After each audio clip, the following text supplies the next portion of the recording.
اللہ کے حبیب علیہ الصلوۃ والسلام سے سوال کیا، کیونکہ وہ جانتے ہیں کہ حضور علیہ الصلوۃ والسلام جو بات مجھے بتائیں گے، جو درس مجھے دیں گے، حقیقت میں اگر میں نے اس پر عمل کر لیا تو جنت میری منتظر ہوگی۔ اور یہ تو ویسے ہی صحابی رسول ہیں، جنت تو ویسے ہی ان کی منتظر ہے۔ یہ وہ صحابہ ہیں ان کے بارے میں میرے رب نے ارشاد فرمایا رضی اللہ عنہم ورضوا عنہ، اللہ ان سے راضی ہوا اور یہ اپنے رب سے راضی ہوئے۔ کہیں صحابہ کرام کی شان میں رب نے فرمایا اولئک هم المفلحون، یہ ہے فلاح یاب گروہ، اولئک هم الفائزون، یہ ہیں کامیاب لوگ، اولئک هم الراشدون، یہ ہیں ہدایت یافتہ لوگ۔ اللہ اکبر۔ حضرت معاذ ابن جبل میرے آقا علیہ السلام سے عرض کرتے ہیں یا رسول اللہ مجھے کوئی ایسا عمل بتا دیجئے جو مجھے جنت میں داخل کر دے اور جہنم سے دور کر دے۔ سامعین محترم، جب سوال اتنا عظیم ہے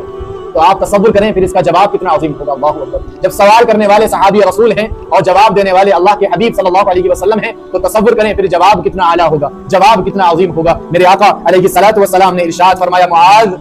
تم اللہ کی عبادت کرو اور اس کے ساتھ کسی کو شریک نہ بناؤ،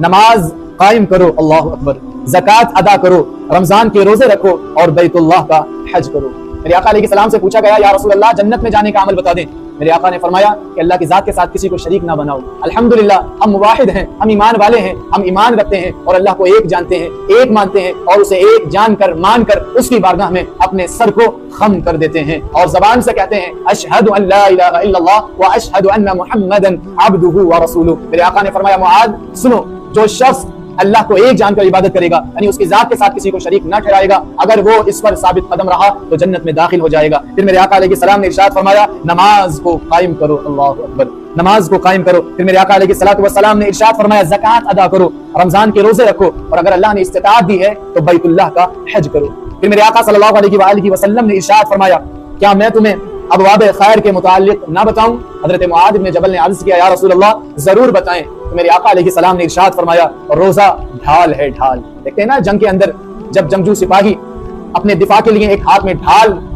اپنی سیفٹی کے لیے ایک ہاتھ میں ڈھال رکھتا ہے تو کل قیامت کے دن سورج سوا نیزے پر ہوگا، دھوپ کی بہت تیزی ہوگی تو یہ روزہ مومنین کے لیے ڈھال بنے گا، دھوپ کی تپش ان کے چہروں پر آنے نہیں دے گا۔ میرے آقا علیہ السلام یہی اشارہ دے رہے ہیں کہ روزہ ڈھال ہے، یعنی جو روزے رکھتے ہیں رمضان کے تو وہ قیامت کے دن روزہ ان کے لیے ڈھال ہے۔ صدقہ گناہوں کو ایسے مٹا دیتا ہے جیسے پانی آگ کو بجھا دیتا ہے۔ اور پھر میرے آقا علیہ السلام نے ارشاد فرمایا رات کے اوقات میں آدمی کا نماز پڑھنا گناہوں کو مٹا دیتا ہے، اللہ اکبر۔ رات کو آدمی کا نماز پڑھنا گناہوں کو مٹا دیتا ہے اور جنہیں ایک بار رات کو عبادت کرنے کا جو لطف ہے، جو مزہ ہے، جب ایک بار محظوظ ہو جاتے ہیں اس لطف سے، اس مزے سے، تو سامعین محترم وہ ساری عمر رات کو عبادت کیے بغیر نہیں رہ پاتے۔ جب ساری دنیا سوتی ہے تو وہ اللہ کے نیک بندے جنہیں رات کو جاگ کر عبادت کا لطف نصیب ہو جاتا ہے وہ اپنے رب کے آگے ہاتھوں کو پھیلا کر گریہ وزاری کرتے ہیں، کبھی نوافل پڑھتے ہیں، کبھی ذکر و اذکار کرتے ہیں، حتیٰ کہ دنیا سوتی ہوتی ہے اور وہ بندہ مومن اور وہ نیک صالح اللہ کے بندے اس کی بارگاہ میں گریہ وزاری کرتے ہیں اور روتے ہیں۔ دنیا نیند کا لطف لیتی ہے اور یہ نیک اور صالح بندے اللہ کی بارگاہ میں رونے کا، اس کی بارگاہ میں سجدہ کرنے کا اور اس کی بارگاہ میں قرآن کی تلاوت کرنے کا آدھی رات میں جو لطف ہے، جو مزہ ہے، اس مزے اور لطف کو محظوظ کرتے ہیں۔ اور فضیلت میرے آقا نے ارشاد فرما دی کہ رات کے اوقات میں آدمی کا نماز پڑھنا گناہوں کو مٹا دیتا ہے۔ اور راوی کہتے ہیں پھر میرے آقا علیہ الصلوۃ والسلام نے سورہ السجدہ کی آیت تلاوت فرمائی۔ کون سی آیت؟ میرے آقا نے فرمایا تتجافى جنوبهم عن المضاجع يدعون ربهم خوفا وطمعا ومما رزقناهم ينفقون، یعنی وہ نیک بندے جن کے پہلو، جن کی پیٹھ رات کو ان کے بستروں سے الگ رہتی ہیں اور وہ اپنے رب کو خوف اور امید کے ساتھ پکارتے ہیں اور اللہ نے جو رزق عطا فرمایا ہے اس رزق اللہ نے جو رزق عطا فرمایا ہے اس رزق کو اللہ کی راہ میں خرچ کرتے ہیں۔ اگلی آیت بھی میرے آقا علیہ الصلوۃ والسلام نے تلاوت فرمائی فلا تعلم نفس ما اخفي لهم من قرة اعين جزاء بما كانوا يعملون، یعنی کسی نفس کو نہیں معلوم کہ اللہ نے ان کی آنکھوں کی ٹھنڈک ان کے لیے کیا رکھی ہے، یعنی یہ صلہ ہے ان اعمال کا جو وہ دنیا میں کیا کرتے تھے۔ میرے آقا علیہ الصلوۃ والسلام نے نماز کی فضیلت بتائی، روزے کی فضیلت بتائی، حج کی فضیلت بتائی، زکوٰۃ کی فضیلت بیان فرمائی۔ پھر میرے آقا علیہ الصلوۃ والسلام نے رات کو جاگ کر جو اللہ کی عبادت کی جاتی ہے، اسے تہجد کی نماز کہا جاتا ہے، اس کا لطف بتایا، اس کی فضیلت بتائی اور اس کا مقام بتایا۔ پھر میرے آقا صلی اللہ علیہ وآلہ وسلم نے فرمایا کیا میں تمہیں دین کی بنیاد کے بارے میں نہ بتاؤں؟ اے معاذ سن لو، دین کی بنیاد، اس کے ستون اور اس کی چوٹی۔ میرے آقا نے فرمایا معاذ دین کی بنیاد اسلام ہے، اس کا ستون نماز، اس کی چوٹی جہاد ہے۔ پھر فرمایا میرے آقا علیہ الصلوۃ والسلام نے کیا میں تمہیں ان سب سے بڑی چیز کے متعلق نہ بتاؤں؟ اللہ اکبر۔ آقا نے توحید کا ذکر فرمایا، نماز کا ذکر فرمایا، زکوٰۃ کا ذکر فرمایا، حج کا ذکر فرمایا اور روزے کا ذکر فرمایا، رات کو جاگ کر کرنے والی عبادت کا ذکر فرمایا۔ اور اب میرے آقا علیہ السلام فرماتے ہیں معاذ کیا میں تمہیں ان سب سے بڑی چیز کے متعلق نہ بتاؤں؟ حضرت معاذ بن جبل رضی اللہ تعالیٰ عنہ نے عرض کیا ہاں یا رسول اللہ ضرور بتائیں۔ میرے آقا علیہ الصلوۃ والسلام نے اپنی زبان مبارک کو پکڑ کر ارشاد فرمایا کف علیک ھذا، کف علیک ھذا، اے معاذ اسے روک لو، اے معاذ اس زبان کو کنٹرول کرنا۔ اللہ اکبر۔ حضرت معاذ بن جبل کہتے ہیں فقلت یا نبی اللہ وإنا لمؤاخذون بما نتكلم به، یا رسول اللہ اس زبان سے ہم جو کلام کرتے ہیں، جو گفتگو کرتے ہیں، کیا اس کا بھی حساب لیا جائے گا؟ کیا ہمارا معاوضہ لیا جائے گا؟ میرے آقا علیہ الصلوۃ والسلام نے ارشاد فرمایا معاذ لوگوں کو ان کی زبانوں کی کاٹ ہی ان کے چہروں اور نتنوں کے بل جہنم میں داخل کرے گی۔ اللہ اکبر۔ سامعین محترم، یہ حدیث کتنی رقت انگیز ہے، جہاں میرے آقا نے نماز کی فضیلت، روزے کی فضیلت، زکات کی فضیلت، حج کی فضیلت، رات کو پڑھنے والی نماز کی فضیلت بیان فرمائی۔ اس کے بعد میرے آقا فرماتے ہیں معاذ اس زبان کو روک لو۔ اور میرے آقا کی ایک اور حدیث کا مفہوم ہے، میرے آقا علیہ السلام نے بیان فرمایا ہے لوگوں تم مجھے دو چیزوں کی ضمانت دے دو، میں تمہیں جنت کی ضمانت دیتا ہوں، میں تمہیں جنت کی ضمانت دیتا ہوں۔ پھر میرے آقا علیہ السلام نے فرمایا پہلی وہ چیز جو تمہارے دونوں دانتوں کے درمیان یعنی زبان ہے، اور دوسری وہ چیز جو تمہارے دونوں پیروں کے درمیان یعنی تمہاری شرمگاہ ہے۔ تم مجھ سے عہد کرو اور ضمانت دے دو کہ ان دونوں چیزوں کا صحیح استعمال کرو گے، جائز استعمال کرو گے، اگر تم اس پر ثابت قدم رہے تو میں تمہیں جنت کی ضمانت دیتا ہوں۔ سامعین محترم، آج ہمارے معاشرے میں نمازیوں کی تعداد کی کمی نہیں ہے، روزے رکھنے والوں کی تعداد کی کمی نہیں ہے، حج کرنے والوں کی تعداد کی کمی نہیں ہے۔ اگر کمی ہے تو اس زبان کو کنٹرول کرنے والوں کی، اگر کمی ہے تو اس زبان کا صحیح استعمال کرنے والوں کی کمی ہے۔ ہمارے معاشرے میں جہاں ایک جانب نمازی ہیں تو دوسری جانب وہی نمازی آپ کو کسی کی غیبت کرتا ہوا نظر آئے گا، وہی نمازی آپ کو کسی کی چغلی کرتا ہوا نظر آئے گا، وہی نمازی اسی زبان سے کسی پر بہتان باندھتا ہوا نظر آئے گا، وہی نمازی کسی کو گالیاں دیتا ہوا اسی زبان سے نظر آئے گا۔ وہ نمازی جو نماز میں کہتا تھا سبحان ربی العظیم، اے اللہ تو سب سے عظیم ہے، کہتا تھا الحمدللہ رب العالمین، اللہ کے کلام کی تلاوت کرتا تھا، اللہ کی تسبیح تحلیل بیان کرتا تھا، اب اسی زبان سے شیطانی وسوسوں میں پھنس کر وہ اس زبان کو گندی کر رہا ہے گالیوں سے، وہ اس زبان کو ناپاک کر رہا ہے غیبت سے، چغلی سے۔ ابھی تو میرے آقا علیہ السلام نے فرمایا اس زبان کی کاٹ کی وجہ سے بہت سے لوگ جہنم میں چہروں اور نتنوں کے بل جائیں گے۔ ہمیں ضرورت ہے کہ ہم نماز کی پابندی کرتے ہیں تو ہمیں زبان کو روکنے کی بھی ضرورت ہے، ہمیں اپنا استفسار کرنا چاہیے، ہمیں اس ڈیپ میں جانا چاہیے کہ ہم اس زبان سے کسی پر بہتان تو نہیں باندھ رہے، کسی کی چغلی تو نہیں کرتے، کسی کی غیبت تو نہیں کرتے۔ اللہ اکبر۔ غیبت کے متعلق میرے رب نے کیا ارشاد فرمایا ہے وَلَا يَغْتَبْ بَعْضُكُمْ بَعْضًا، اے لوگوں ایک دوسرے کی غیبت نہ